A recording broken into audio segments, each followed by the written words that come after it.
For years, the truth stayed hidden, the victims forgotten, the cases left cold, until science revealed what time could not. This is decades in the dark, where cold cases are brought back to light. On the night of February 24, 1978, 5 men drove into the mountains of Northern California. Earlier that evening, they had attended a college basketball game at California State University in Chico.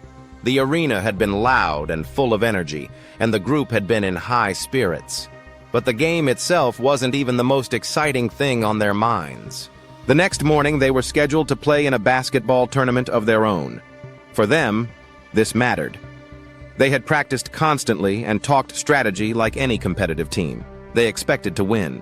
The 5 friends were Jack Madruga, Bill Sterling, Ted Wire, Jackie Hewitt, and Gary Mathias.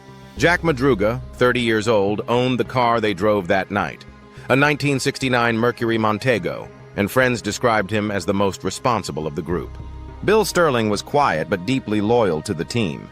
Jackie Hewitt had struggled with learning disabilities, but was known for his warm personality and sense of humor. Ted Wire was intensely dedicated to basketball and rarely missed practice. Gary Mathias stood apart from the others in some ways. A former U.S. Army soldier, he had struggled with schizophrenia and had been discharged from the military years earlier. With medication and support, he had managed to build a relatively stable life. He was also considered the most physically capable member of the group. After the game ended, the men stopped at a convenience store in Chico. Witnesses remembered them buying candy, soda, and snacks before returning to their car. Nothing about the interaction seemed unusual. They were cheerful, relaxed, and excited about the next day's game. Then they started the drive home. Somewhere along the way, something went wrong. Instead of heading south toward Yuba City, the group somehow ended up driving east into the rugged foothills of the Sierra Nevada. The road climbed higher into remote forest terrain, past logging routes and isolated mountain paths. Eventually, the car stopped. 3 days later, a forest ranger discovered the vehicle abandoned along a remote road near Rogers Cow Camp in Plumas National Forest. The discovery raised immediate questions. The car was not wrecked. It wasn't stuck in snow. Investigators later confirmed that the vehicle could have easily been driven away. The gas tank still held fuel. The doors were unlocked. Inside were the candy wrappers and soda bottles from the convenience store stop. But the 5 men who had driven the car there were gone. Even stranger, the car appeared to have been parked deliberately. The road conditions were difficult, but not impossible. Nothing about the scene explained why the men would abandon a functioning vehicle in freezing mountain conditions. That night, temperatures had dropped well below freezing and snow covered the surrounding forest. Without proper gear or winter clothing, surviving long in that environment would have been extremely dangerous. Yet somehow the men had left the car and walked into the wilderness. A massive search operation began. Hundreds of volunteers combed the mountains. Helicopters scanned the forest from above, while search teams followed logging roads and hiking trails. Days turned into weeks with no sign of the missing men. The mountains remained silent. Nearly 4 months later, in June of 1978, a group of motorcyclists riding through the forest made a disturbing discovery. Deep in the wilderness, they came across a small U.S. Forest Service trailer roughly 20 miles from where the car had been found. Inside the trailer lay the body of Ted Wire. He was positioned in a bed, wrapped carefully in several blankets. His beard had grown long, and investigators estimated he had lost nearly half his body weight. Medical examiners later determined that Ted had died from starvation and exposure. But what investigators saw inside the trailer made the case even stranger. The building contained enough supplies to keep someone alive for months. Canned food, emergency rations, blankets, matches, even a working propane heater. Yet most of the food had never been opened. Investigators later estimated Ted had survived between 8 and 13 weeks before finally dying. The question that haunted investigators was simple. How? There was no clear water source inside the trailer. The propane heater had never been turned on, and Ted had suffered severe frostbite in his feet, suggesting he had been physically weakened early on. Many investigators believe Ted was not alone for much of that time. Gary Mathias's shoes were missing, and several military-style ration cans inside the trailer had been opened using a P-38 can opener, the same type issued to soldiers in the U.S. Army. Gary, as a former soldier, would have known how to use one. Some believe Gary helped Ted survive for weeks. He may have melted snow for water, opened food, and helped wrap Ted in blankets as the winter dragged on.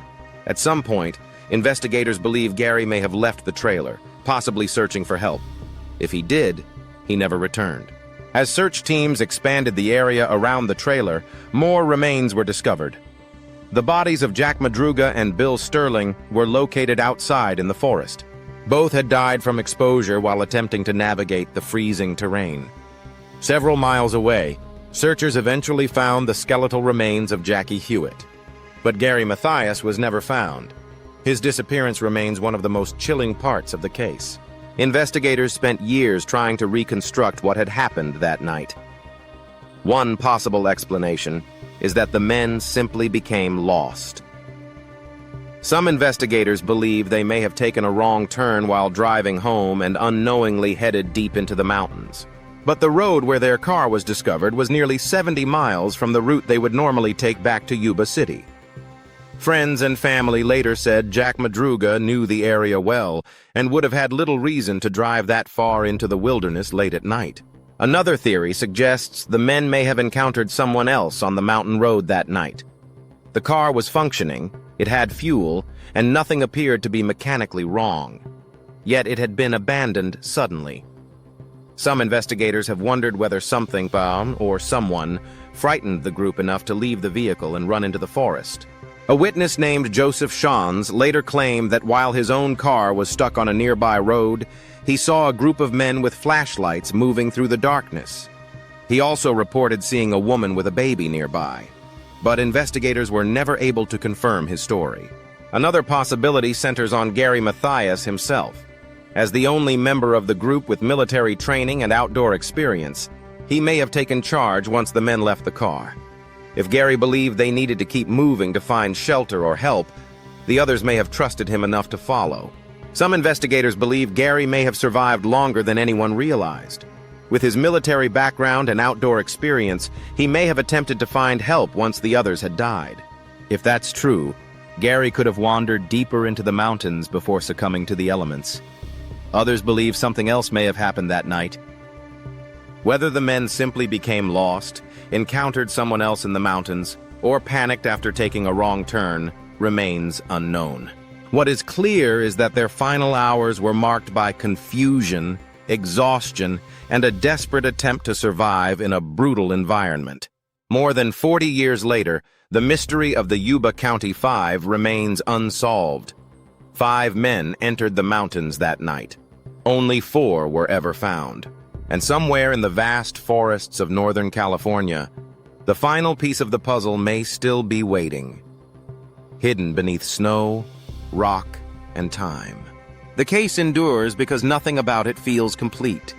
Not the abandoned car, not the long walk into the wilderness, not the untouched food in the trailer, and not the disappearance of Gary Mathias, the one man who may have known exactly what happened that night. 5 men left for a basketball game. And somehow they became part of one of the strangest disappearance mysteries in American history. This is Decades in the Dark, where science brings the past to light. Subscribe for more stories where justice never expires.